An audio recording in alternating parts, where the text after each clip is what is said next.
भारतीय जनता पक्षामध्ये सध्या इनकमिंग जोरात सुरू आहे आणि यावरून धनंजय मुंडेंनी भाजपकडे स्वतःचे जिंकून येणारे उमेदवार नाहीत का असा सवाल केलाय। तसंच भाजपतीलही अनेक नेते हे संपर्कात असल्याचा दावा केलाय। त्यांच्याशी बातचीत केली आमचे प्रतिनिधी तुषार कोहळे यांनी। आपल्यासोबत राष्ट्रवादी काँग्रेसचे नेते धनंजय मुंडे सर, काय सांगाल तुम्ही? विदर्भाच्या दौऱ्यावर आहे, 3 जागा लोकसभेच्या राष्ट्रवादीच्या विदर्भामध्ये आहे। 3 पैकी काय वाटतं, काय चित्र राहील?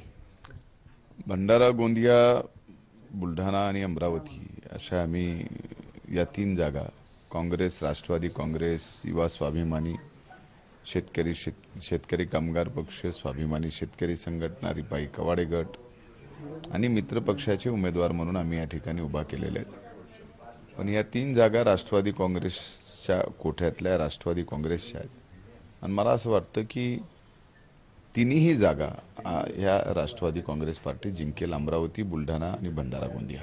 एक तर सत्तेचा मोह आहे, आम्हा मागच्या 4-5 वर्षात भ्रष्टाचार करून पैसा कमवला, त्या पैशाची मस्ती आहे। आणि दुसरं, भारतीय जनता पार्टीला कुठलीही विचारधारा राहिलेली नाही आहे।